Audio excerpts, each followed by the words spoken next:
The views expressed in this program do not necessarily reflect those of this station.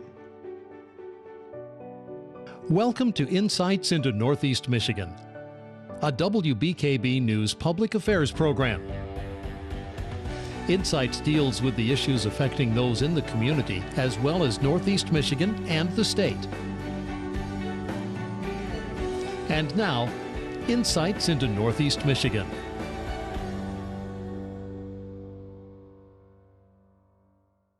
Welcome to this week's Insights. I am Asia Suber, and today we have Executive Director of Habitat for Humanity, Ted Fines.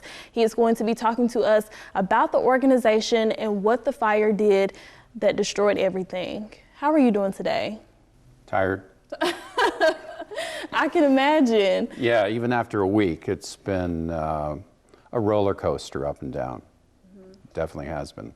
And before we get into what happened last week, Sunday, what did your organization do for Alpena? Well, it's not what we did, it's what we continue to do. Habitat was formed over 40 years ago, and our affiliate in the Alpena area has been around for 30 years, over 30 years now. And since that time, it's expanded into Presque and Alcona counties. And we provide affordable housing, critical home repairs, financial counseling, anything and everything has to do with home ownership and how do you get that stable home environment. That's really the critical part.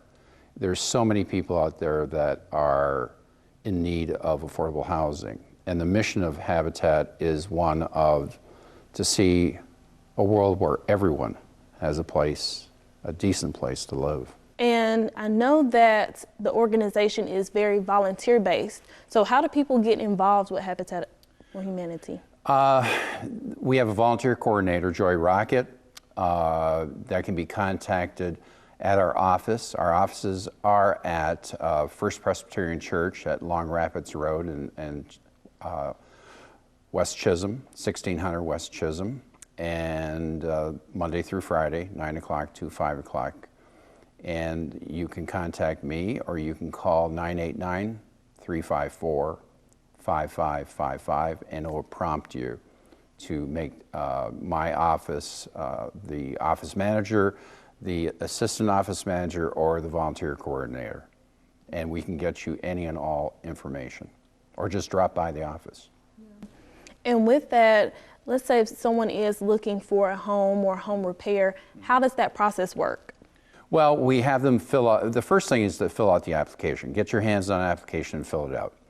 And then we look at the need, the ability to make a small payment, and we want them to partner with us. And this is true of home ownership or for critical home repairs.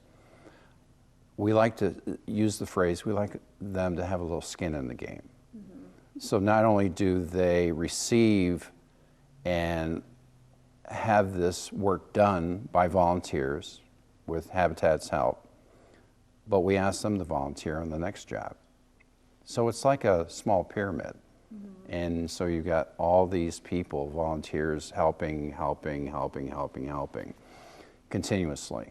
And that's why we've been here for 30 years. And we've made quite a big impact. I think we've built close to over 70 homes in the last 30 years. And we have 2 that we're building right now. And we're hoping to do 3 to 6 next year, 2020. That's awesome. Yeah. And how long does it take to build a home? Well, if you build it on site, a stick building, it could take anywhere between 9 months to a year and a half, depending on the donations for product and also the volunteers. But we also are involved with the Michigan State Housing Development Authority, MSHDA, out of Lansing, and they provided an opportunity for us and other organizations across the state of Michigan to take part in their MOD pilot program. So we received a grant of $196,000 for a house that we just installed in Harrisville, south of us in Alpena, recently in the last 2 weeks. And we're marketing it right now. And we were the only Habitat affiliate in the state of Michigan to get the grant. Wow. And it looks like we've been approved for phase 2 and 3. So we're looking at doing a house in Rogers City, in Onaway, and in Alpena, plus an additional second home in Harrisville. So we're going to be busy besides rebuilding our restore. Yes, really busy. And now when people move in, do they continue to stay there for years and years? Do Yes, you keep up with them? yeah, I mean, we're no different than a bank, except when you walk into our office, we help you through that process. We may be the last resort for some individuals or families. And we are low income, middle income families we help. But it's a difficult process. And being certified myself as a loan originator, I have to walk them through the process in order to qualify. And I would guess that a good 85 to 90% of the applications that we get, if they did qualify, they don't need us. They can go to a bank or a credit union. Yeah. So it's really up to the individual or the family. And they're told right up front, this is a tough process. This is a long process. So it's really up to them to make that choice. It's like having a family. Yeah. Yeah. I mean, you have to decide if you want children. You have to decide how hard you want to, because it's not easy. And anyone who says owning a home is easy is, they don't know what they're talking about. Yeah. So they have to be, so we're honest with them and we partner with them.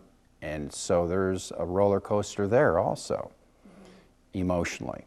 And there's going to be times where they will feel like, why did I get involved with this? This is too much. But they may never have an opportunity. But I've seen at a closing at a house how the reaction when they get the key to the house. And they can look back and say, wow, I really made, an effort, and this is what I have. So they have to have the ability to make that mortgage payment. We don't give anything away. And I'll never put a family or an individual into a situation or into a home that they're going to fail. Yeah. I mean, no, that'd be crazy for us. So the easy part actually is to build a home. The hard part is getting the families qualified to get in that home, to maintain it. It's a difficult transition going from a renter's mentality to a home ownership mentality. Don't call me if your furnace isn't working. You're the owner. Yeah.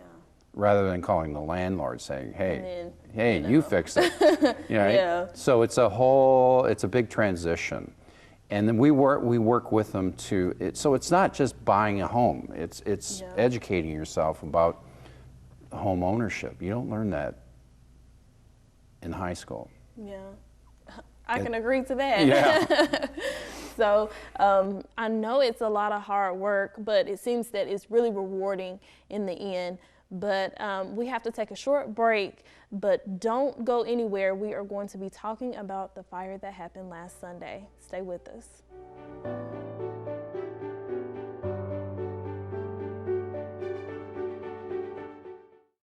Welcome back. If you're just now tuning in, I am here with Executive Director Ted Fines of Habitat for Humanity as we talk about what the organization is and what is going to happen going forward. So Ted, take us back to the day of the fire. On Sunday, November 3rd,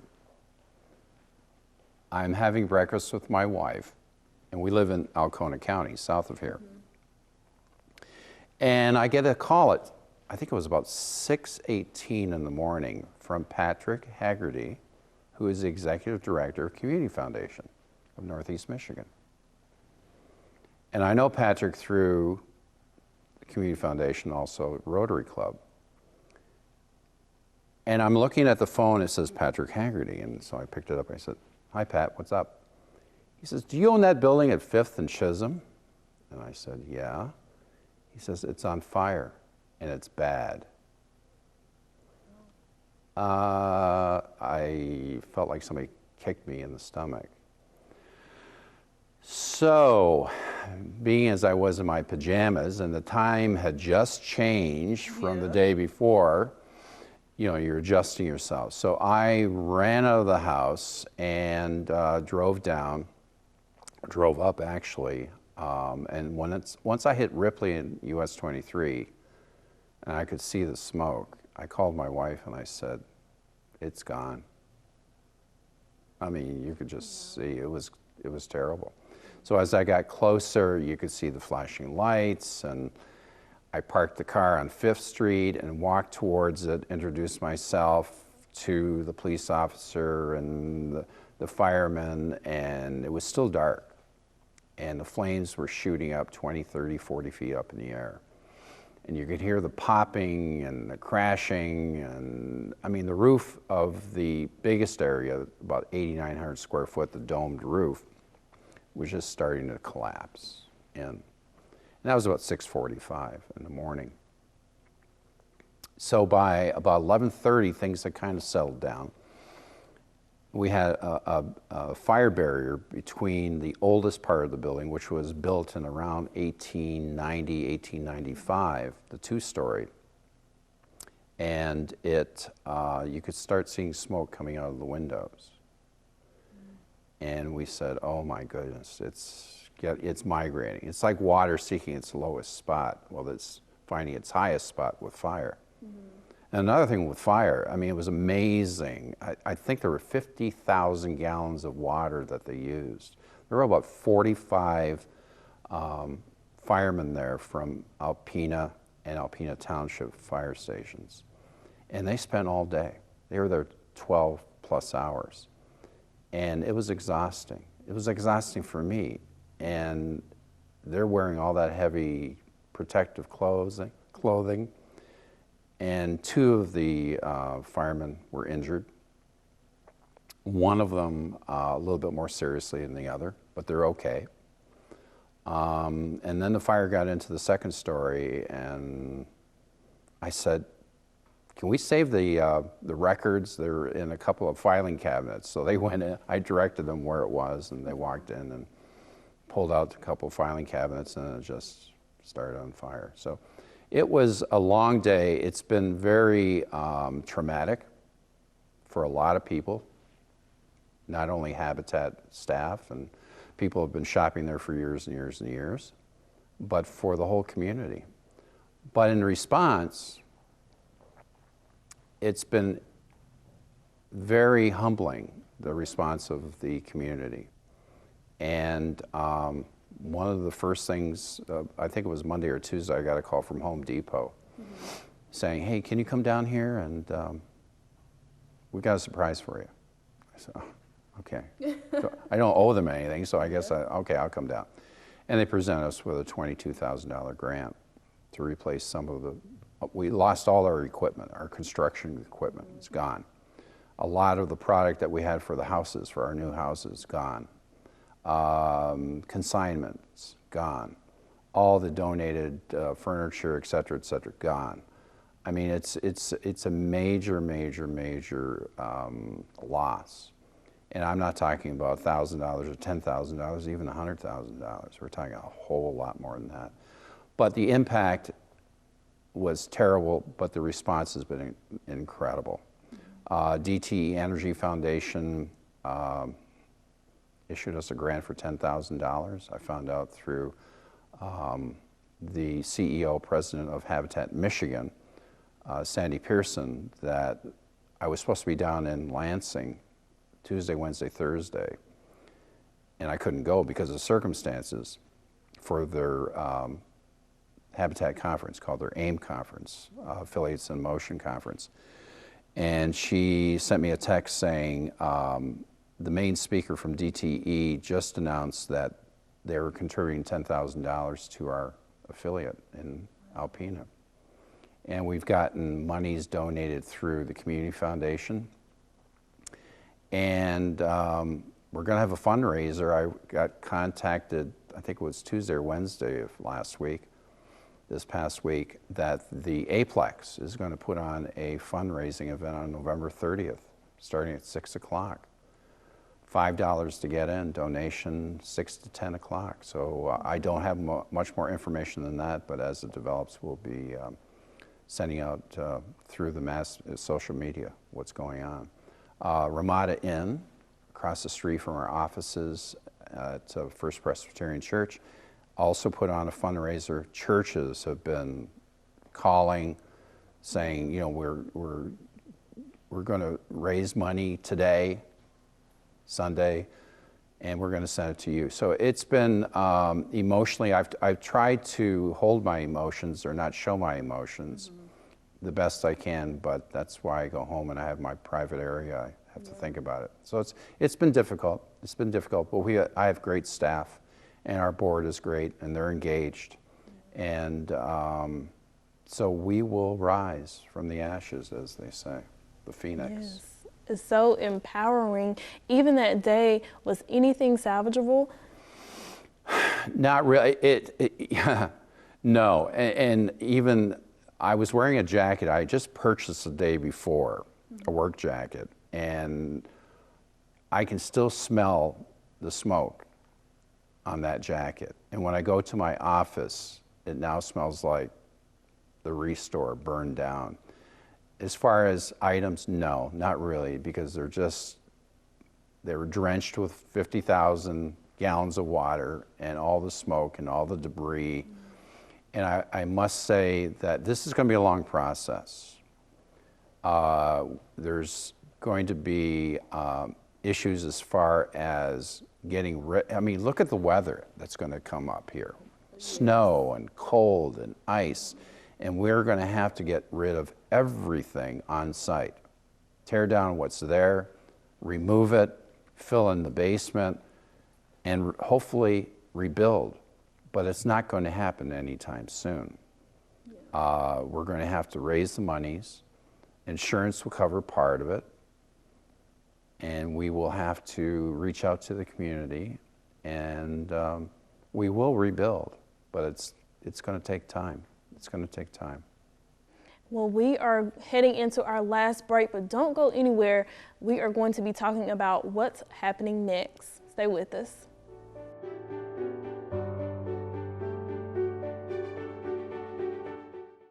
Welcome back. If you are just now tuning in, we have been talking all about Habitat for Humanity, the fire, what the organization is, and now we are talking about what's going on now. Ted, enlighten us. Well, it's every day is a challenge since the event. It's a challenge even under normal circumstances. As I said earlier, dealing with individuals and families and sponsorships and fundraisers, but this fire and the destruction of the Restore was unique, and God works in funny ways at times, and maybe this was for a reason. I don't know. I can't answer that. But the firefighters were incredible from Alpena Township. And I want to mention, I say firefighters. I don't say firemen, because there were fire women there also. And they worked their butts off, excuse my language. They really did. And they were there all day, and they were exhausted. Salvation Army came out with their truck and provided coffee and hydration, drinks. They were exhausted, they were dehydrated, they were hungry. They needed some emotional support afterwards, I understand. I mean, they were battling something that is hard to imagine. I mean, watching the flames and seeing all this water being dumped on it, and the fire, it had no effect. Wow. I mean, it's until you see it and you're that close to it, you can't imagine what fire does. It's liquid, and it just goes. And that water seemed to have no effect at all. So they just battled and battled, and they felt guilty. They came to me, and I thanked each and every one of them as best I could. And they all said, "We're sorry we didn't stop it, that we couldn't save your building." And I looked at them like, "I'm just glad you're okay. Forget the building, I can rebuild. That's not an issue here. I'm just glad that you were able to respond like you did." But the police officers, the security, Salvation Army, John Benson and JJ's provided food. I mean, people bought, it was amazing. And there were a lot of people taking pictures, social media. So it was trying to keep them away from the fire. Because I know when that wall came down, the brick wall came down, about 3:30 in the afternoon on the 5th Street side, I was right there standing in the corner, and it just came down like a wall and just bounced against St. Bernard's. It was pretty dangerous stuff. Really, really, really dangerous. So now we're going to try and secure the area, get a result, written result on what they found, and take it from there. We know that crew workers are already trying to clean up everything. Yep. Are you all at a temporary location right now? Yes, we're negotiating a temporary location because people want to donate product. They want because people don't realize how much we did per year to offer these items to people in the 3 counties who would come in and be able to buy a couch or a refrigerator or a washer and dryer that they couldn't go to a store and buy. And these are lightly used items. Now they're all gone. So we have to get back up, and we will. And we're going to locate, and we'll let everybody know. But I do want to also mention that I was approached last week, and I think they're just about, maybe I shouldn't be saying anything, but I'm going to say it anyways. There was a photograph that was taken by me during the event. I had nothing better to do than walk around the building 50 times during those 12 hours and document what was going on. Because once it's gone, it's gone. So I took this picture of a firefighter sitting on the hose with St. Bernard's spiral in the background with the smoke and the water and everything in the sun. And I was contacted, and they'd like to take that image and make it into, mat it and frame it, have me sign it, and they're going to give one to each one of the firefighters. You've mentioned that you all are getting donations and things like that. Yeah. So what is the next process? Stability. And like home ownership, we need a stable location, even on a temporary basis. But to rebuild at that location, we need another location for the next 1.5 to 2 years. Yeah. I mean, that's just the reality of it. And so people will want to know where they can go to shop, where they can go to donate. And so it's going to take a lot of time and a lot of effort to get people back into that idea. Where's, you take things for granted. You drive up and down Chisholm and there's Restore. Mm-hmm. Yeah. And then when it burns down, you realize, oh yeah, that was a nice place. That was a Restore, yeah. Yeah, that was a Restore. I used to go there all the time. Until it's gone, you don't realize how important it is for the community. So we'll keep the community informed via the social media, the newspapers, TV stations, the radio stations about what's going on. Yeah. Well, that's all the time that we have today. Thank you for meeting with us. And before we go, could you tell us that number one more time if someone wants to donate or drop by? 989-354-5555. Thank you. Thank you for joining us. Insights into Northeast Michigan is produced by WBKB News. If you have any comments, suggestions, or topics you would like to see on a future show, please email WBKB News. This has been a production of Thunder Bay Broadcasting Corporation. All rights reserved.